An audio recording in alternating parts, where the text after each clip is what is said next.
How's she going, boys? Mike here. Welcome back to Grampie's Workshop. Boys, I love it when you drop in the shop. And today I'm going to try something a little bit different. Don't have a project underway, but I do have a review. A while ago, I was asked by a company called Tesmen, T-E-S-M-E-N.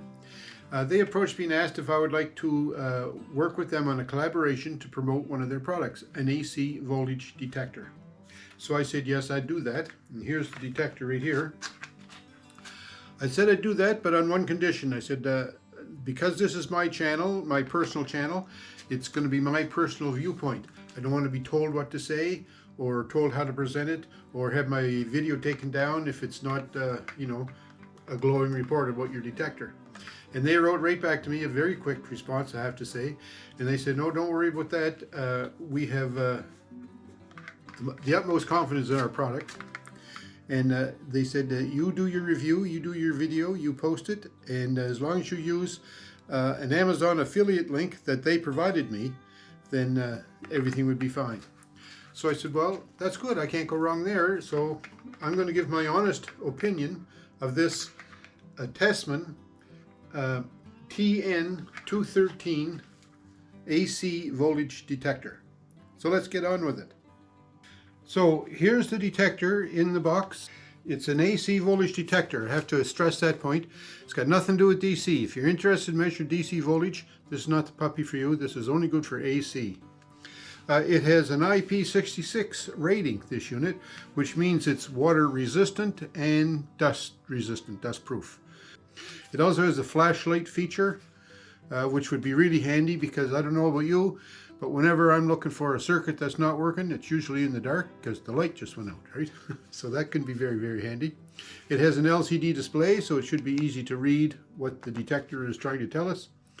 It has a percentage scale, so I found that interesting. It doesn't actually say that you're measuring 120 volts, for example. It'll say, give you a percentage of what that voltage is. It also says there's dual sensitivity on the unit, which I think means that there's two different scales. It's got a lot of safety certifications, so it's safe to use in Canada.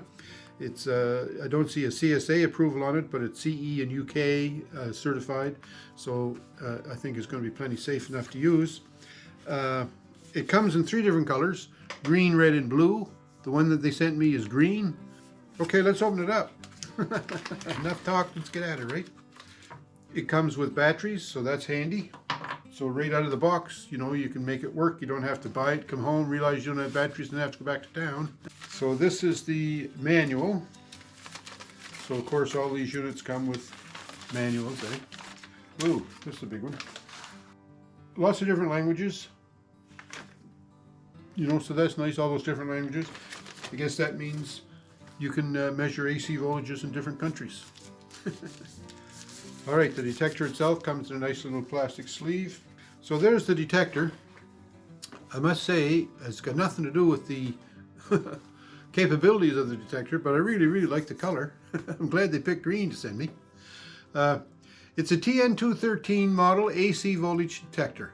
And this is the business end of the detector down here, I'm thinking. And because that's totally encapsulated in plastic, and the unit itself is all plastic, I'm going to suggest here that the chances of it getting electrocuted while working with this unit would be pretty slim, but you still have to be very careful around electricity, right?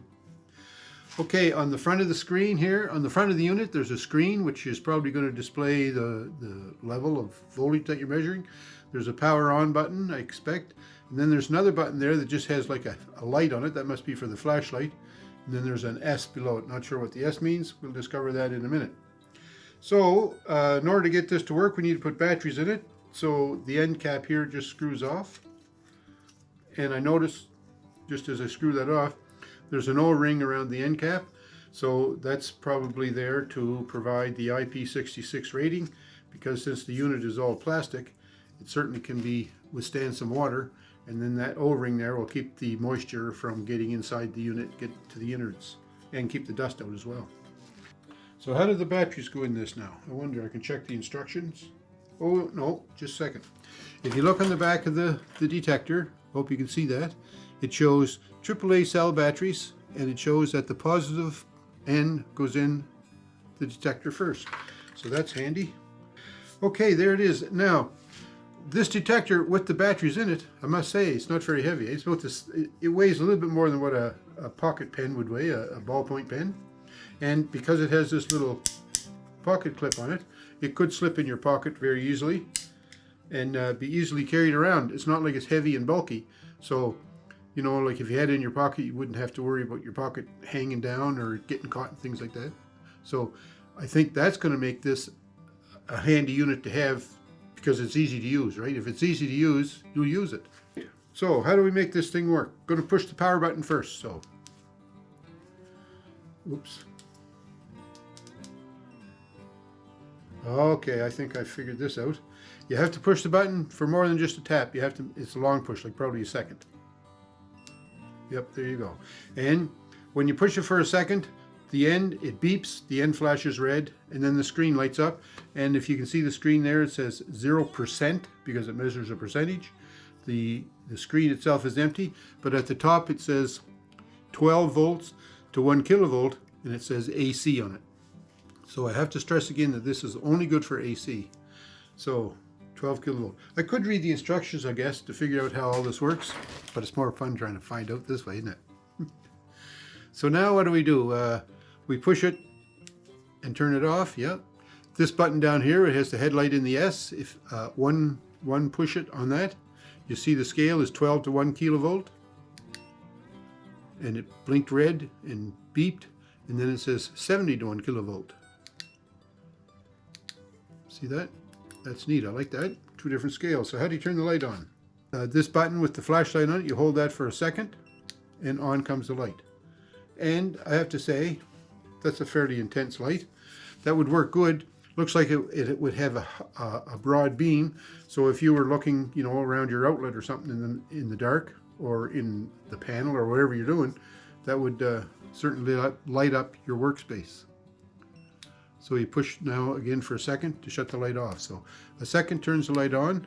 And now to change scales, it's just a short touch. And it changed scales but the light stayed on. So you can change scales with the light on, or a long push will shut the light off, but the scale doesn't change. So that's kind of neat. I like that. Okay, so I think we did enough looking. Let's put this puppy to its test and see if it can earn its oats. So first of all, I've got a power bar set up here. I've got my meter set here and it's on AC voltages. I've got this little bridge. This is just something I made up myself one time because I wanted to check currents in individual conductors. So I have the neutral conductor separated out, the ground conductor, and then the hot conductor. I also wanted to make sure that I could check low AC voltages, not just 120 volts, but lower AC voltages. So I have a transformer here with a 110 volt input to it, and these output wires on the secondary of the transformer. I'm not sure what they measure, so we'll have to measure those and find out what they are, and then we'll see if our detector will detect them. I'll measure them with my meter. And then I also have just an LED light bulb here in a lamp base, just wired into a cord. So to start with, I have my meter here and it's set on AC. So let's just see if we have any AC around us. First of all, I'm going to turn my little sensor thingy on and I'm going to set on the 12 volt. Oh, by the way, because these say 12 volt to 1 kilovolt and 70 to 1 kilovolt, I'm just going to refer to them as 12 volt and 70 volt. Okay, we're going to put the meter in. So the meter, the black lead on the meter is the common lead. So we're going to put that on the neutral side of our power bar. And the neutral, anybody's interested, there's 3 slots in a normal outlet. One of them is a U-shaped one, that's the ground. There's the other 2, the longer of the 2 is the neutral, the shorter of the 2 is the hot lead. So that's how you can identify them if you're ever interested. So we'll turn on our power bar and we'll see on our meter here that we have 120 volts. And I don't know if you noticed, but my detector started to flash. So on the neutral side of that line, if I check it, and I'm on the most sensitive scale, the neutral wire doesn't show anything. The hot wire, it detects that there's voltage on that. It looks like the higher the voltage that this thing detects, the faster this light flashes and faster the beep beeps. So you can see there on the scale it's showing there about 100%, well showing 99% really. But as we move that wire away, see the frequency of the light flash reduces and the beeping reduces. But you can be quite far from it and it'll still work. Now if we go to the 70 volt scale, what happens? It measures the same thing. It says 99% again, and it's flashing about the same frequency and the beep is about the same, right? So then as we move this away, you don't have to go very far away before you lose the signal. I have my little bridge plugged in here, so I'm looking for voltage. So I'm going to go on the high voltage scale first, the 70 volts, and I'm just going to check the cable going to it.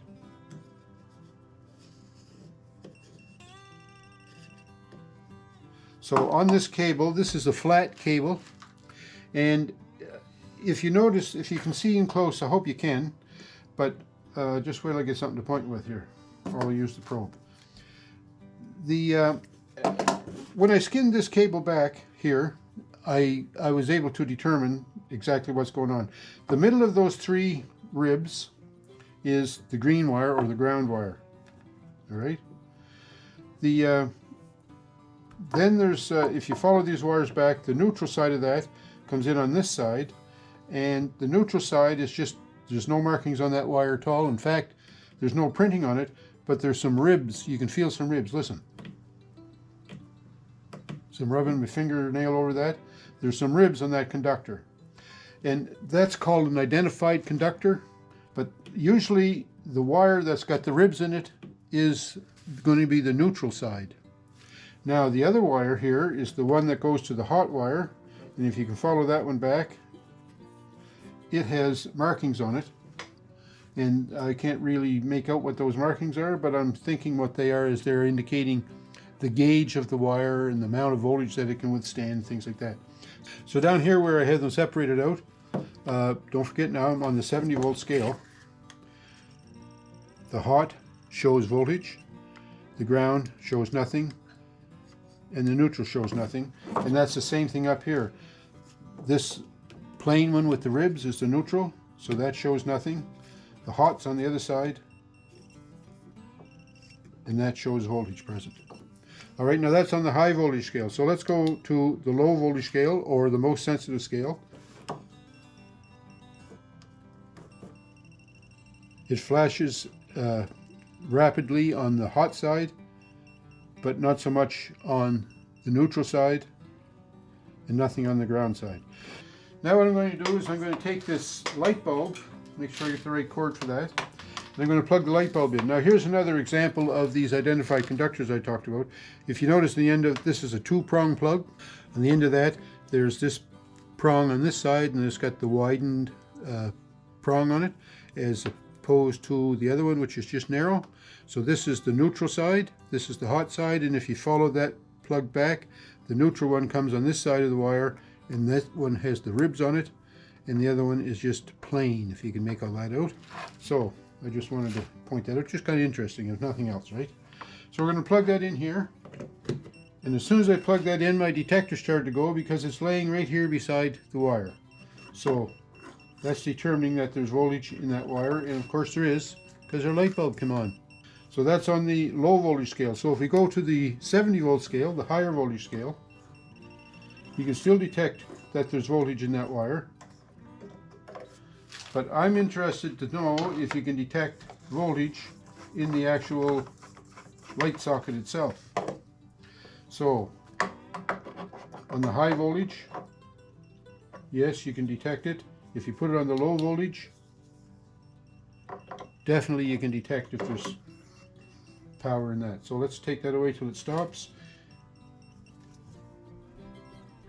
And just approaching it, it'll start to beep. Watch. See that? Now this other test that I have, I'm going to plug this guy in.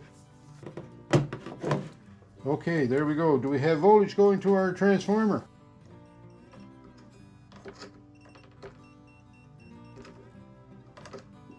We sure do.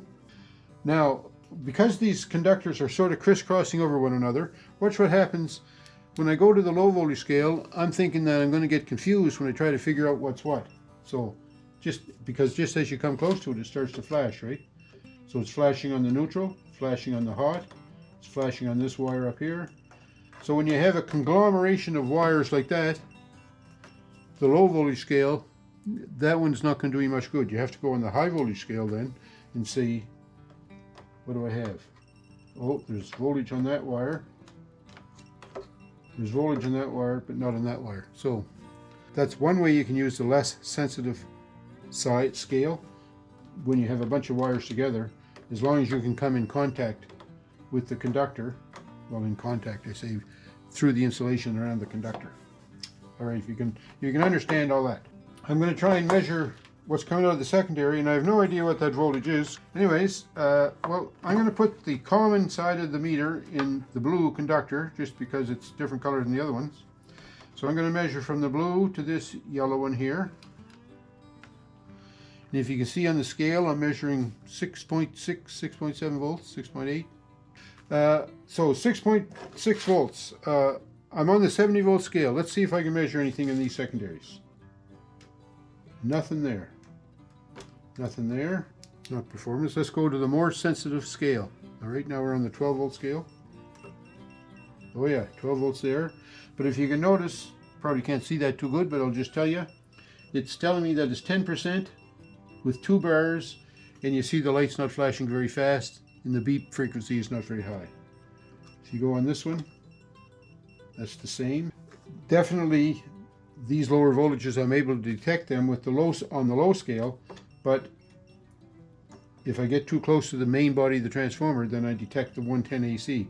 So maybe that can be a problem if you're looking to measure, like, do I have low voltage?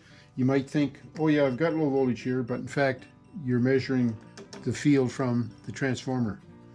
I don't know whether that's plus or minus, but just something to be aware of, eh? All right, one of the other things that they said in the instructions about this detector is that it can detect broken wires. So I'm going to try to simulate a broken wire here.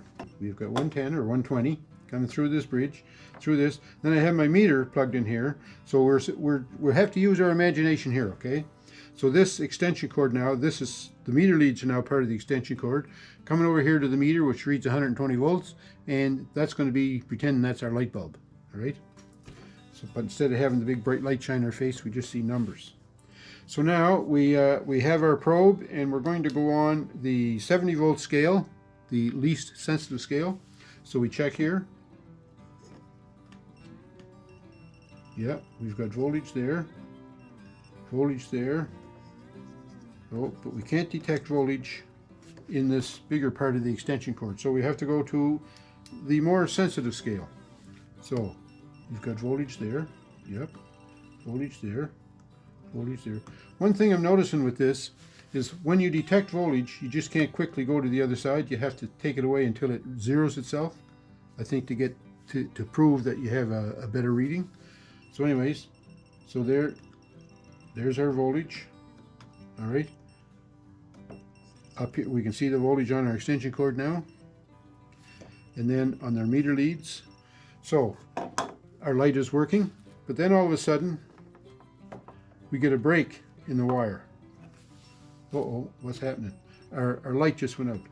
So, oh, we still have voltage there, so we're following it along. Voltage, voltage, voltage. Oh, aha, nothing. What's going on here? No voltage in the wire. So there's where our break is, right there. If we can put this back together and repair the break. Voltage again. What happens if the neutral side breaks? Voltage. Voltage. Hey, that's interesting. Voltage. Voltage. Voltage. So if the neutral side were to break, it looks like it still detects it as voltage. So I don't know whether I'm not using it correctly or whether that's the downside of it or what. So it won't detect a neutral wire breakage, but it will detect a hot wire breakage. So, so maybe for chasing broken wires, this is not your best solution. Okay, my summary of the Tesmen TN213 AC voltage detector. I like it. I like it a lot. It's going to be really handy to have around the shop. I think any DIYer could really make use of a unit like this, especially around the house, because it's really good at measuring 120 volts AC. But as we saw, it'll also detect low voltage AC. Don't try it on DC though, it's no good for that. The one thing that I was kind of interested in was that it could find a broken wire, but as we saw here, as long as the hot lead was broke, it worked great. But if the neutral was faulty, then maybe this wouldn't be so good, you know. You'd have to break out the meter. So I think it's Grampie's Workshop approved, and I'm going to keep it in my toolbox, and I'm probably going to use it a lot, because there's often times when you're working on a circuit, you turn the breaker off, you want to make sure that that circuit's dead, instead of breaking out the meter, because when you break out your meter, first thing you have to do is you have to get your leads out, you have to get the scale set up right and everything. But with this, you just pick it out of your pocket and check the voltage. You should never ever work on an electric circuit when it's live, so you should always verify it with a meter. And in fact, even with this detector, you should check it on a known circuit first, so you know that this circuit is working. You check it, you see what it indicates here as far as voltage is concerned, and then you check it on the circuit you want to work on to make sure that there's no voltage present.